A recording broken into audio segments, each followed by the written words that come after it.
ada satu perang yang sangat penting dalam 5 Hijriah, yang perang ini kelak akan dikenang sebagai salah satu peperangan yang paling sulit di dalam Islam. Ada yang tahu namanya? Namanya Perang Khandaq.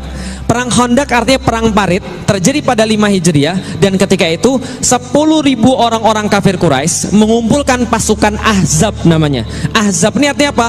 Koalisi. Jadi pasukan-pasukan yang berkumpul satu sama lain dari kaum-kaum, mereka berkumpul kemudian 10.000 orang berjalan dari Mekah ke Madinah, pengen menghancurkan Islam, membunuh Muhammad sallallahu alaihi wasallam. Maka pada saat itu ketika mereka datang ke kota Madinah, 6 hari lagi mau nyampe, ini kabar bocor oleh intelijennya Rasulullah sallallahu alaihi wasallam. Lah kenapa? Intelijen Rasul canggih. Siapa intelijennya Rasul? Malaikat Jibril. Paham teman-teman sekalian? Malaikat Jibril ngasih tahu, ini ada 10.000 pasukan mau datang ke sini menghancurkan Madinah, membunuh Muhammad, maka silakan bikin sebuah rencana counter attack.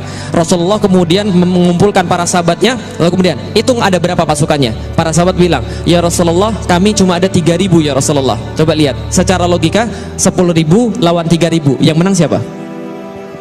Yang menang siapa kira-kira? Secara logika 10.000. Tapi Rasul bilang, jangan khawatir, jangan putus asa, ada yang punya ide di antara kalian. Salman Al-Farisi angkat tangan, ya Rasulullah, kami punya ide.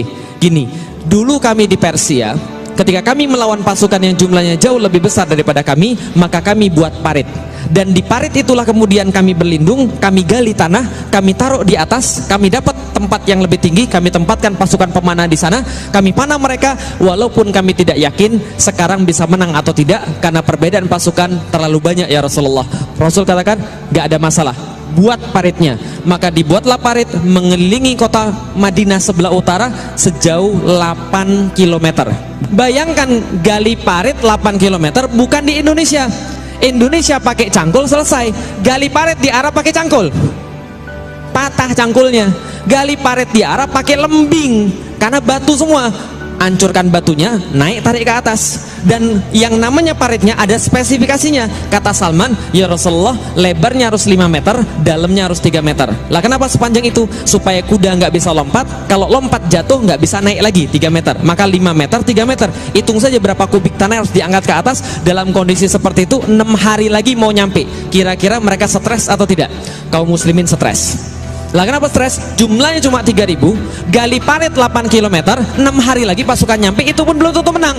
Dikisahkan panasnya luar biasa, secara jumlah mereka kalah, dan makanannya menurut salah satu riwayat, orang muslim disuruh celupin tangannya, kemudian tangannya celupin di air itu, diangkat, kemudian masukin ke gandum, maka gandum yang nempel di tangannya itulah dijilat untuk kemudian seharian. Bisa dipahami teman sekalian? Kira-kira gimana kondisinya? Sangat mencekam sekali. Wajar saat itu ada orang-orang yang bilang sama Rasulullah, ya Rasul, saya mau izin pulang dulu ya. Lah kenapa? Ini istri saya di rumah. Bukankah di dalam Islam seorang suami harus ngurus istrinya? Sudah salah pakai dalil pula, paham teman sekalian? Pulang nggak balik lagi.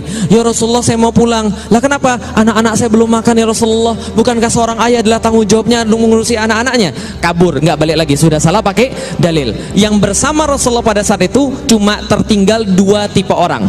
1 yang benar-benar beriman, 2 Yahudi yang terpaksa. Loh kok ada Yahudi di situ? Yahudi itu memang licik luar biasa. Dari dulu sifatnya kayak begitu.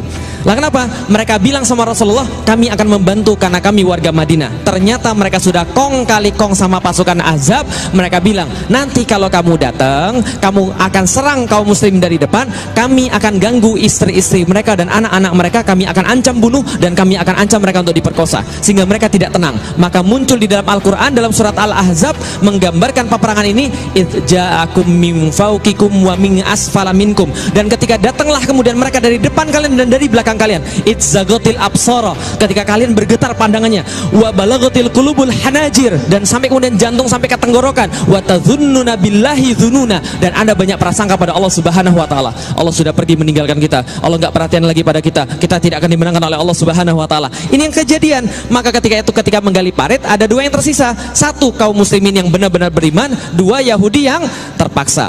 Dalam kondisi inilah ada yang nanya pada Rasulullah ketika lagi istirahat, ya Rasulullah, besok yang kita taklukkan kira-kira yang mana dulu? Konstantinopel atau Roma? Faham sampai di sini? Coba lihat baik-baik. Mereka lagi ada di mana? Lagi ada di mana mereka? Di Madinah. Lihat ya, betapa kemudian mental para sahabat luar biasa. Mereka lagi ada di mana? Madinah. Konstantinopel, Roma. Pertanyaan saya sederhana. Sahabat sudah pernah pergi ke kota Konstantinopel? Belum. Sudah pernah lihat Konstantinopel? Belum. Belum pernah pergi, belum pernah lihat. Yang sahabat tahu itu adalah kota yang terbaik, Konstantinopel. Yang kedua kota terbaik adalah kota Roma. Belum pernah pergi, belum pernah lihat, belum pernah ke sana. Kalau sekarang ke sana saja, Anda dari Madinah pergi ke Konstantinopel itu 3,5 jam naik pesawat. Zaman dulu mereka nggak pernah pergi, nggak pernah lihat. Yang mereka tahu cuma itu tempat paling bagus, paling indah, paling kuat di dunia kotanya. Pertanyaannya pada Rasulullah, ya Rasulullah, yang mana dulu akan kita taklukkan, Konstantinopel atau Roma? Bisa dipahami maksudnya? Mereka lagi ada di Madinah, nggak pernah ke sana, nggak pernah lihat, dan besok 6 hari kemudian mereka akan menyambut pasukan berapa? 10.000. Mereka harus gali parit berapa panjang? 8 kilo. Lebarnya 5 meter, dalamnya 3 meter, dan makannya gandum kemudian yang lengket di tangan dijilat untuk seharian. Nanyanya pada Rasulullah, yang mana duluan yang akan kita taklukkan, Konstantinopel atau Roma? Bagaimana reaksinya orang Yahudi? Yahudi langsung bilang, kayaknya Muslim sudah mulai gila. Lah kenapa? Kayaknya kepanasan ini, kurang makan ini, kayaknya halusinasi mereka. Besok udah mau mati, 10.000 nyerang, ini parit aja belum jadi. Yang mereka pikirin Konstantinopel dan Roma. Gila ini orang Muslim. Ternyata Rasul menjawab pada mereka dengan jawaban yang luar biasa. Ini jawaban Rasulullah Sallallahu Alaihi Wasallam. Madinatu Hiraqla tuftahu awalan. Wahai para sahabat yang bertanya, kota mana yang terlebih dahulu akan ditaklukkan, Konstantinopel atau Roma? Yang akan ditaklukkan pertama kali adalah kotanya Heraklius, yaitu Konstantinopel. Ketika mendengar ini, Yahudi langsung sontak berkata, wajar aja Muslimnya gila, bosnya juga gila. Paham teman sekalian?